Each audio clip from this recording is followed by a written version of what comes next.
فاعوذ باللہ من الشیطان الرجیم بسم اللہ الرحمن الرحیم قل لا اسألکم علیہ اجرا الا المودۃ فی القربى صدق اللہ العظیم۔ یہاں پر میں نے دو آپ کے سامنے الگ الگ واقعات بیان کیے، ایک امام حسین کا براہ راست واقعہ اور ایک امام حسین کی اولاد کا واقعہ۔ میں اسی طرح سے واقعات آپ لوگوں کے درمیان رکھوں گا کہ ایک امام حسین کا واقعہ پھر ایک آپ کی اولاد کا بعد کا واقعہ، لیکن اس سے پہلے یہاں پر جو احادیث اہل بیت کی محبت کے انعامات اور ان سے بغض رکھنے کے عذابات کے بارے میں آئی وہ بیان کر دیتا ہوں۔ حضور اکرم صلی اللہ علیہ وسلم نے ارشاد فرمایا من مات علی حب آل محمد مات شہیدا، جو اہل بیت کی محبت پر فوت ہوا اس نے شہادت کی موت پائی۔ اور کہا الا ومن مات علی حب آل محمد مات مغفورا لہ، جو شخص اہل بیت کی محبت میں فوت ہوا وہ اس حال میں فوت ہوا کہ اللہ اس کے گناہ بخش دے گا۔ اور کہا کہ جو شخص اہل بیت کی محبت پر فوت ہوا وہ تائب ہو کر فوت ہوا۔ اور ارشاد فرمایا کہ خبردار سن لو، جو شخص اہل بیت کی محبت پر انتقال کرے گا وہ مکمل ایمان کے ساتھ انتقال کرے گا۔ اور ارشاد فرمایا جو شخص اہل بیت کی محبت پر فوت ہوا اسے حضرت عزرائیل علیہ السلام اور پھر منکر نکیر جنت کی بشارت دیتے ہیں۔ جو فرشتے سوال کرنے آئیں گے وہی جنت کی بشارت دیں گے، اور عزرائیل علیہ السلام جو روح نکالنے آئیں گے وہ جنت کی بشارت دیں گے۔ بتائیے انعامات۔ اور کہا کہ جو شخص اہل بیت کی محبت پر فوت ہوا اسے ایسی عزت کے ساتھ جنت کے دروازے جنت کی طرف لے کر جایا جاتا ہے جیسے دلہن کو گھر بھیجا جاتا ہے۔ اور فرمایا جو شخص اہل بیت کی محبت پر فوت ہوا اس کی قبر میں جنت کے دروازے کھول دیے جاتے ہیں۔ اور ارشاد فرمایا کہ جو شخص اہل بیت کی محبت پر فوت ہوا اس کی قبر کو ملائکہ کی زیارت گاہ بنا دیا جاتا ہے۔ اب یہ کس کی محبت کے بارے میں؟ جو امام حسن امام حسین کی محبت میں فوت ہوا اس کو یہ انعامات، تو ان کا عالم کیا ہوں گا؟ پھر ان کا تو عالم یہ ہے کہ غنیۃ الطالبین میں ذکر ہے کہ امام حسین کی مزار مبارک پر اللہ عز و جل نے 70,000 فرشتوں کو بھیجا جو قیامت تک آپ کے غم میں روتے رہیں گے۔ اور فرمایا الا ومن مات علی حب آل محمد مات علی السنت والجماعہ، جو شخص اہل بیت کی محبت پر فوت ہوا وہ اہل سنت اور جماعت پر فوت ہوا، یعنی صحیح عقیدے پر فوت ہوا۔ اور کہا اب یہ محبت کی بات ہے، جس نے محبت میں اپنی جان دی ان کی محبت میں تو اس کو یہ انعامات، اور جو دل میں بغض رکھ کر مرا اس کے بارے میں ہیں کہ جو شخص اہل بیت کی عداوت دشمنی بغض پر مرا وہ قیامت کے دن اس حال میں آئے گا کہ اس کی پیشانی پر لکھا ہوگا کہ یہ اللہ کی رحمت سے نا امید ہے۔ اور فرمایا کان کھول کر سن لو، جو اہل بیت کے بغض پر مرا وہ کافر مرا، جو اہل بیت کے بغض پر مرا وہ جنت کی خوشبو سے محروم کر دیا جائے گا۔ اب بغض یہ نہیں کہ برا بھلا بولتے گھومو، یہ نہیں، ان سے محبت کرنے والوں سے دشمنی رکھنا ہے بغض ہے۔ ان کو بدعقیدگی کا الزام دینا یہ دشمنی ہے، ان کو نیم رافضی بولنا، ان کو شیعہ بولنا یہ بغض ہے۔ جو علی علی کرتا رہے اس کو شک کی نگاہ سے دیکھنا بغض ہے۔ نعرہ حیدری پہ دیکھنا کون لگا رہا ہے کون کر رہا ہے یہ دل میں کھوٹ کی نشانی ہے۔ یہ تو سن کر انسان کا چہرہ چمکنا، رہے کدھر سے میرے محبوب کی آواز آئی۔ ہم وہ دیکھتے ہیں نا، حضرت ابراہیم کا واقعہ پڑھتے ہیں نا کہ اللہ نے حضرت جبرائیل کو بھیجا، جاؤ ابراہیم کا امتحان لینا ہے۔ حضرت جبرائیل نے بڑی پیاری آواز میں اللہ کہہ کر پکارا۔ حضرت ابراہیم کو بہت وہ آواز کی طرف آپ لپک کرے، کون میرے محبوب کا نام پکار رہا ہے؟ خوش ہو گئے آپ۔ یعنی جس سے محبت کرتا ہے انسان، اگر کسی سے اس کا نام سن لے تو محبت آتی ہے، اس ایک الگ کیفیت آتی ہے، دل خوش ہو جاتا ہے، کس نے نام لیا ہے، یہ ہوتا ہے۔ تو یہ اور کہا آگے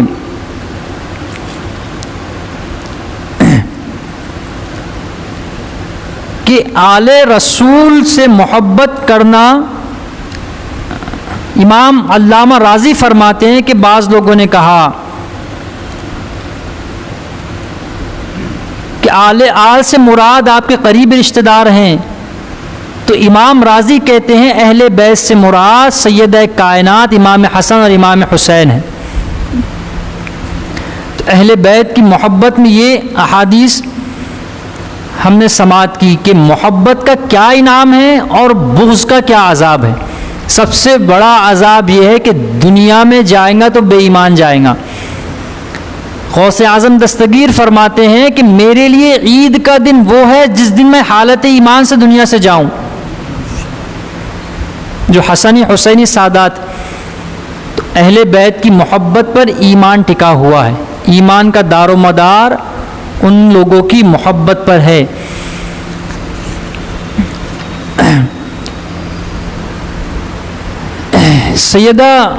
سید عمر فاروق رضی اللہ تعالی عنہ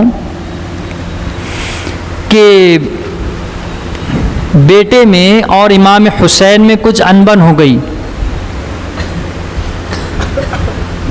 تو امام حسین رضی اللہ عنہ نے ان کے بیٹے کو غلام زادہ کہہ دیا کہ تو غلام زادہ ہے، غلام کا لڑکا ہے۔ اب ان کے بیٹے کو غصہ آ گیا کہ میرے باپ کو غلام کہہ رہے ہیں، تو شکایت لے کر گئے کہ بابا حسین نے غلام کہا ہے مجھے اور آپ کو بھی غلام کہا ہے۔ تو عمر فاروق رضی اللہ عنہ نے کچھ غصے کی ایکٹنگ کی کہ حسین نے ایسا کہا ہے، چلو حسین کے پاس۔ وہ دونوں باپ بیٹے حسین علیہ السلام کے پاس آئے اور دروازے پر دستک دی اور کہا حضرت عمر فاروق نے کہ حسین تم نے میرے بچے کو غلام زادہ کہا ہے، تو وہاں تو جھوٹ بالکل نہیں تھا۔ کہا ہاں میں نے کہا ہے۔ تو کہا شہزادے ذرا مجھ کو یہ لکھ کر دے دیں آپ۔ تو امام حسین رضی اللہ تعالیٰ عنہ نے، امام علی مقام نے وہ لکھ کر دے دیا، ہاں میں نے عمر فاروق رضی اللہ عنہ کے بیٹے کو غلام زادہ کہا ہے۔ تو حضرت عمر فاروق نے چٹھی لی اور اپنے بچے سے کہا بیٹا انہوں نے صحیح کہا، تو نہیں تیرا باپ بھی ان کے در کا غلام ہے، اور کہا ہے چٹھی میرے ساتھ رکھ دینا کفن میں۔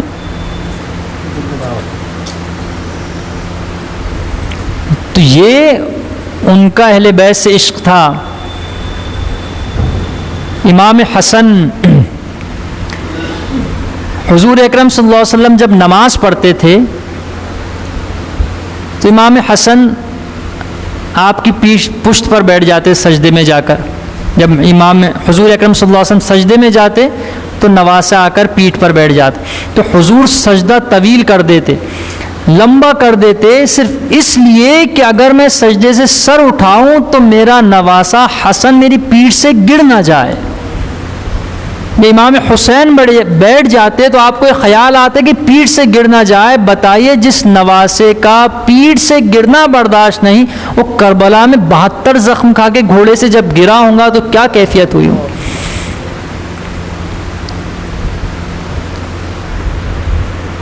اگر آپ سینے پر کھیلا کرتے تو حضور خوش ہوا کرتے تھے۔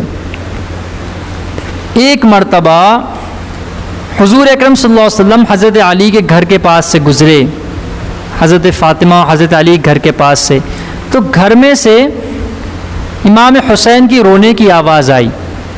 تو حضور نے وہاں سے آواز دے، فاطمہ حسین کیوں رو رہا ہے؟ کہا پتہ نہیں کس وجہ سے رو رہا ہے۔ تو حضور نے کہا فاطمہ حسین کو مت روایا کرو، حسین روتا ہے تو میرا دل درد کرتا ہے، مجھے تکلیف ہوتی ہے۔ وہ معاملہ یہ تھا کہ جب امام حسن امام حسین سویا کرتے تھے اور حضرت فاطمہ کسی کام سے چلے جایا کرتی تھی، جھولا رک جاتا تھا گہوارہ، وہ گہوارے میں جب جھولا رکتا تھا تو پھر رونے لگتے. بچوں کا ہوتا ہے جھولا جھولاتے رہو تو بچے روتے نہیں، روک دو تو بچے رونے لگتے. وہ جھولا رک جاتا تھا، حضرت فاطمہ اپنے کاموں میں، حضرت علی باہر اپنے کاموں میں، جھولا جب رونے لگتے تو جھولا اپنے آپ ہلا کرتا تھا. اللہ نے فرشتے مقرر کرے تھے حسین کو رونے مت دینا، جھولا جھولاؤ جا کے. فرشتے جھولا جھلایا کرتے تھے. وہ گھر ایسا تھا کہ جس گھر کے اندر فرشتے بغیر اجازت نہیں آیا کرتے تھے. کتنے لاڑوں سے رکھا گیا ان کو، اور پھر انہوں نے بھی محبت کی وہ ادا دکھائی کربلا میں کہ زبان پر شکایت کسی بچے نے بھی نہ لائی ان کے. وہ محبت نبھائی انہوں نے.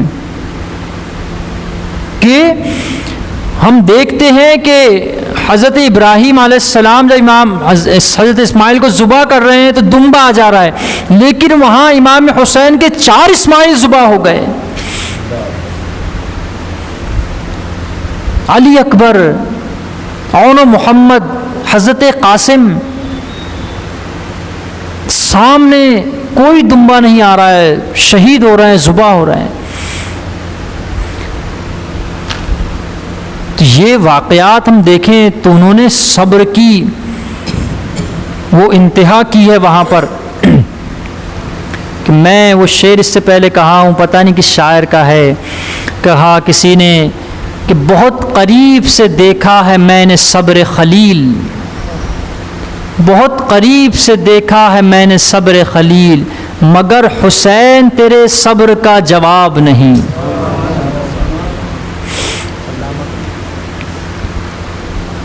بتائیے پھر امام حسین کے صبر کی کوئی وہ ہے کہ جبھی تو خواجہ غریب نواز نے فرمایا شاہ است حسین، بادشاہ است حسین، دی است حسین، دی پناہ است حسین، سرداد نداد در دست یزید، حقا کے بنا لا الہ است حسین.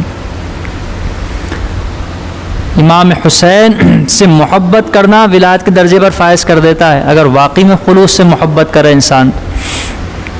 اب دیکھ، اب بچپن کے اتنے اچھے پیارے واقعات ہیں کہ واقعہ کربلا پر آنے سے پہلے یہ واقعات سننا ہمارے لیے بہت ضروری ہے.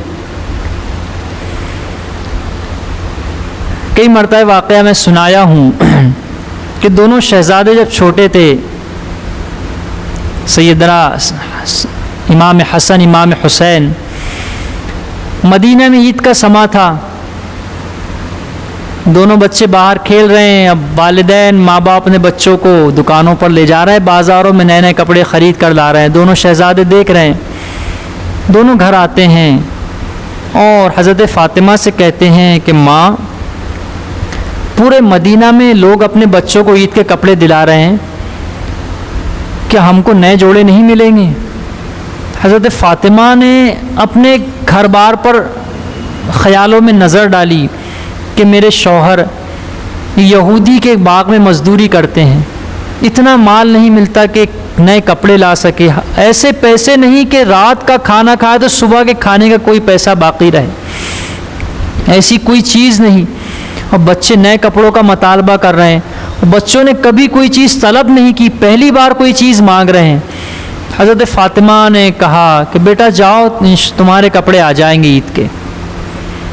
اب وہ ماں جو جس نے کبھی جھوٹ نہیں بولا تھا بچوں سے، بچے خوش ہو گئے کہ والدہ نے کہا ہے کپڑے آنا ہے.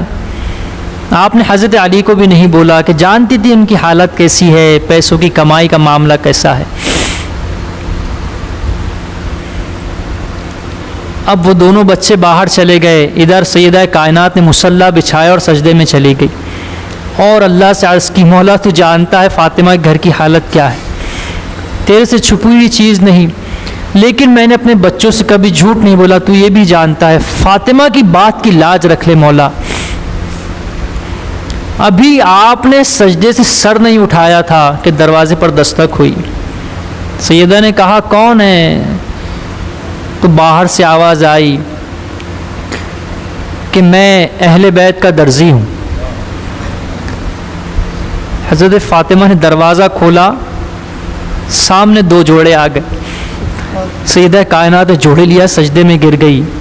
حضور اکرم صلی اللہ علیہ وسلم بچوں کو جوڑے پہنائے عید کے دن۔ حضور اکرم صلی اللہ علیہ وسلم تشریف لایا اور کہا فاطمہ جانتی ہو بچوں کے لیے جوڑے کہاں سے اور کس نے لایا ہے، کس نے بھیجا ہے؟ کہا یا رسول اللہ، اللہ اس کا رسول بہتر جانے۔ تو کہا خدا نے جبریل کے ہاتھوں جنت سے جوڑے بھیجے ہیں۔ بتائیے، وہ شخصیات ایسی تھی کہ زبان سے بات نکلی اور پوری ہوتی تھی، زبان سے بات نکلی اور پوری ہوتی تھی۔ بچوں نے دونوں جنتی جوڑے پہنے اور گھوم رہے مدینہ۔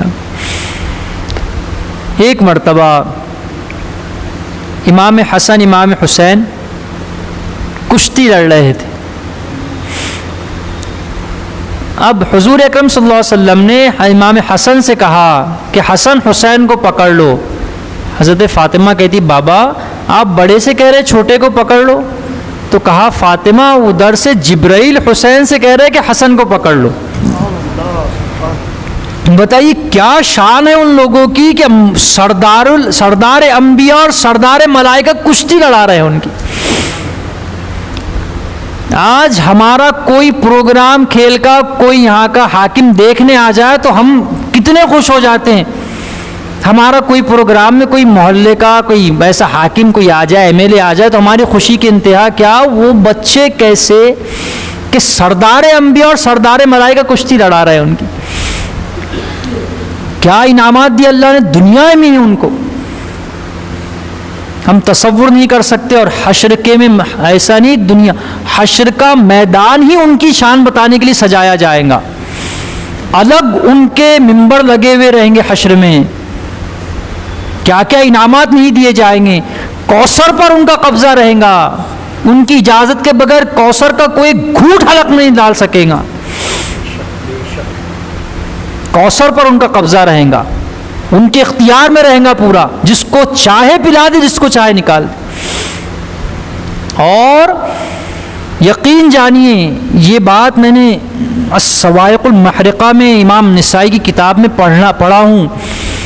ہم کہتے ہیں نا کہ قبر میں 3 سوال کے جوابات دے دیے، اور یہ بات تو ایسی ہے کہ اس پر ایسے مضبوط ہو جانا سننے والوں نے کہ بس یہ ہے تو ہمارا ایمان ہے۔ قبر میں 3 سوال، حشر کے 5 سوال۔ 3 سوال سب کو معلوم، حشر کے سوال معلوم کہ عبادت کے جوانی کیسی گزاری، مال کہاں خرچ کیا، سب میں پاس ہو گیا۔ قبر کے سوالوں بھی پاس ہو گیا، حشر کے سوالوں بھی پاس ہو گیا۔ اب ہے کہ چلو جنت لے کر چلے جاؤ، جنت میں جا رہا ہے وہ سب۔ اب جنت میں گیا تو داروغہ جنت نے روک لیا، کہا کیوں روکا؟ میں بالکل کلیئر ہوں، سارے سوالوں کے جواب دے دیا، میری عبادتیں قبول ہے، سب ہو گیا۔ کہا رک جاؤ، ایک سوال باقی ہے، خدا کے حکم سے ایک سوال باقی ہے بھی۔ تو کیا ہے؟ بتا کہ اہل بیت کے بارے میں کیسا عقیدہ رکھتا تھا، محبت اہل بیت کتنی تھی بتا، اور اگر وہ وہاں فیل ہو گیا اس میں تو پھر جنت کے دروازے سے لوٹا دیا جائے گا۔ وہ ایک سوال داروغہ جنت کرے گا، اب بتائیے کیا ہے پھر ہمارے پاس؟ وہ شعر ہے نا، ارے او دشمن ازا تو مر ذرا قبر میں جا، پتہ چلے گا کیا حسین ہے۔ وہ شخصیات، وہ ذاتیں ایسی ہے اہل بیت حضور کی۔ ارے یہ تو دیکھو نسبت کس سے ہے، ایک پتھر کو حضرت ابراہیم سے نسبت ہو جائے تو اس کی تعظیم لازم ہے، تو جن کو سید کائنات سید الانبیاء سے نسبت ہے، جن کو حضور نے اپنا جگر کا ٹکڑا کہا ہے، جن کو حضور نے کہا کہ حسین مجھ سے، میں حسین سے ہوں، جنہوں نے کہا کہ حسین اور میرا خون ایک ہے، لحموں کا لحمی جسموں کا جسمی، جس نے حضرت علی کے بارے میں فرمایا ہے،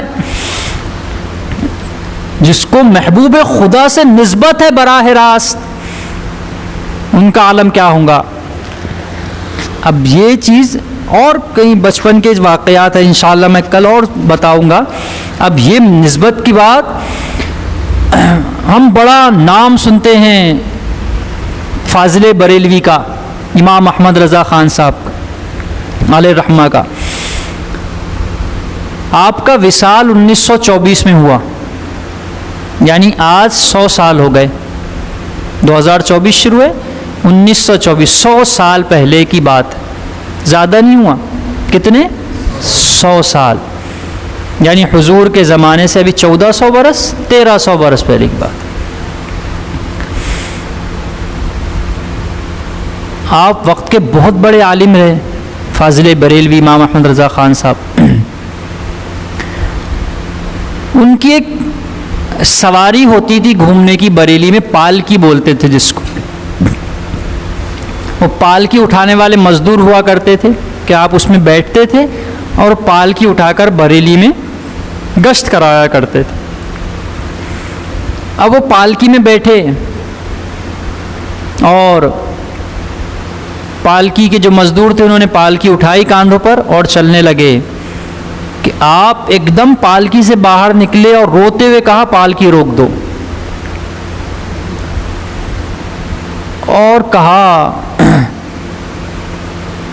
لوگ حیرت زدہ کیا بات ہے، تو کہا مجھے بتاؤ، پالکی اٹھانے والوں سے کہا مجھے بتاؤ تم میں سید کون ہے؟ تو سب خاموش۔ پھر کہا کہ میں تمہیں تمہارے نانا کا واسطہ دیتا ہوں، بتاؤ سید کون ہے؟ تو پھر ایک مزدور جو پالکی اٹھا رہا تھا، دبلا ساغ، اس نے کہا کہ مزدور سے کام لیا جاتا ہے، حسب و نسب پوچھا نہیں جاتا۔ کتنا غیرت دار ہوں گے وہ۔ تو بس جب انہوں نے یہ کہا وہ مزدور نے کہ مزدور سے کام لیا جاتا ہے، حسب نسب نہیں پوچھا جاتا، تو وقت نے دیکھا کہ امام احمد رضا کی دستار اس مزدور کے قدموں میں تھی، اور کہا شہزادے مجھ سے غلطی ہوئی، میں نے انجانے میں تمہارے کاندھے پر سواری کر لی، مجھے معاف کر دو۔ وہ جو سادات جو غریب تھے انہوں نے کہا میں نے آپ کو معاف کر دیا، تو کہا نہیں، مجھے تسلی نہیں ہو رہی ہے، اگر حشر کے میدان میں حضور نے پوچھ لیا احمد رضا میرے بچوں کے کاندھے اس لیے تھے کہ تیرا بوجھ اٹھاتے بریلی میں گھومے، میں کیا جواب دوں گا؟ میری عبادتیں، میرے روزے، میری نمازیں سب دھری رہ جائیں گی صاحب، میں کیا جواب دوں گا؟ تو کہا معافی کی تلافی ایسی نہیں ہو سکتی، تم پالکی میں بیٹھو، آپ پالکی میں بیٹھو، میں بریلی میں لے کر گھوموں گا۔ لوگوں نے دیکھا کہ مزدور پالکی میں وقت کا مجدد لے کر گھوم رہا ہے مزدور کو، ابھی 100 سال پہلے کی بات، کس لیے؟ امام حسین کی اولاد ہونے کی وجہ سے۔ تو براہ راست جو لوگوں نے امام حسین کے ساتھ یہ معاملہ کیا، بھوکا پیاسا رکھا 3 دن اور ظلم کی انتہا کر دی، ایسا ظلم کیا کہ جب قافلہ جا رہا تھا اس سروں پر نیزوں کا دمشق کے طرف، یزید کے دربار کے طرف یا عبید اللہ ابن زیاد کے دربار کے طرف، تو غیب سے قلم نمودار ہوا اور گرجا گھر کی دیوار پر شعر لکھا ہو قلم نے غیب سے نمودار ہو کر کہ جنہوں نے نبی کی آل کو شہید کیا ہے، کیا وہ یہ امید رکھتے ہیں کہ حضور ان کی قیامت میں شفاعت فرمائیں گے؟ وہ یزیدی نے جو کیا تھا کیا۔ آج جو لوگ وہ سنی جو اہل بیت کے محبت کرنے والوں کو رافضی ہونے کا ٹھپا لگاتے ہیں، کوئی فرق نہیں پڑتا ان سے، لیکن وہ اپنا ٹھکانہ دیکھ لے کہاں ہے۔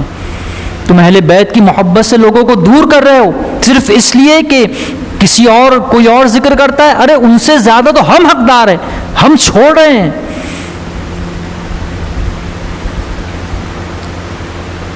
یہ در چھوٹا تو کسی در کے نہیں رہیں گے، خدا کے در کے بھی نہیں رہیں گے۔ اہل بیت کا در وہ ہے جس در سے خدا ملا کرتا ہے۔ بالکل امام حسین کے در سے محبوب خدا کا در، اور محبوب خدا کے در سے خدا کا در۔ حالات کیسے بھی رہیں، کتنے ہی فتنے آ جائے، کچھ بھی آ جائے، ان کی محبت سے اپنے قدم مت ڈگمگانا، بالکل نہیں۔ نہیں تو پھر کوئی دعویٰ کر دے کہ مجھ کو ان کی محبت کے بغیر میری نمازیں، میری عبادتیں بخشوائیں گی، کوئی ایک دعویٰ کر دے، کوئی نہیں کر سکتا۔ اگر قابل قبول نمازیں، عبادتیں ہیں اور ان کی محبت نہیں ہے تو وہ منہ پر مار دی جائیں گی۔ تو انشاءاللہ آگے اور ذکر ہے، ابھی دوسری مجلس ہے، بہت سارے واقعات، یہ چیزیں باقی ہے، میں واقعات زیادہ نہیں کر کے پھر واقعہ کربلا پر آ جاؤں گا، کچھ بچ جائیں گے آخر میں انشاءاللہ، تو پھر وہ سماعت کریں گے ہم لوگ۔ میں خدا سے دعا کرتا ہوں کہ اللہ عز و جل جو کچھ میں نے مجھ سے کہلوایا ہے تو نے مجھے اس پر عمل کی توفیق عطا فرما، اللہ سننے والوں کا عمل کی توفیق عطا فرما۔ مولا ہمیں اہل بیت کی محبت میں زندہ رکھ، انہی کی محبت میں ہمیں موت عطا فرما۔ اللہ جو دنیا میں فتنے شروع ہے، جو تیری محبوب کی آل سے دور کرنے والے، اللہ تو ان فتنوں سے ہمیں بچا لے، اللہ ایسے لوگوں سے ہمیں دور فرما دے۔ اللہ عز و جل تیرے محبوب کی آل کا صدقہ، تیرے محبوب کی آل کے وہ صبر و برداشت کا تصدق مولا ہمارے گناہوں کو معاف فرما دے۔ اللہ عز و جل ہمیں تیرے اور تیرے رسول کی اطاعت و اتباع کی توفیق عطا فرما۔ مولا ہم میں جو بے روزگار ہیں روزگار عطا فرما دے، اللہ ہمارے روزگار میں خیر و برکت عطا فرما دے۔ مولا امام زین العابدین کا تصدق، ہم میں جو بیمار ہیں شفا یابی عطا فرما، ہمارے والدین کو خیر کے ساتھ میرے دراز عطا فرما۔ اللہ عز و جل ہم میں جو قرض دار ہیں انہیں قرض سے سبکدوشی عطا فرما، غیب سے ان کے قرض ادا فرما دے۔ مولا عز و جل ہمارے کاروبار میں برکت عطا فرما۔ اللہ عز و جل فلسطین غزہ کے مسلمانوں پر رحم فرما، وہاں کے مسلمانوں کی جان، مال، عزت، آبرو، ایمان کی حفاظت فرما۔ اللہ عز و جل امام حسن کا تصدق، امام حسین کا صدقہ، سیدہ زینب کا صدقہ، علی اکبر کی جوانی کا تصدق، علی اصغر کے بچپن کا صدقہ، مولا ہماری دعاؤں قبول فرما۔ فلسطین کے مسلمانوں پر رحم فرما، مولا بیت المقدس کی حفاظت فرما۔ اللہ عز و جل یہودیوں، عیسائیوں اور ان کے طرفداروں پر اپنا قہر خاص نازل فرما۔ اللہ عز و جل حجاز مقدس کو سعودی فتنے سے پاک فرما دے مولا، جو سعودی بلا وہاں پر اللہ تو اسے جلد سے وہاں سے نیست و نابود فرما دے۔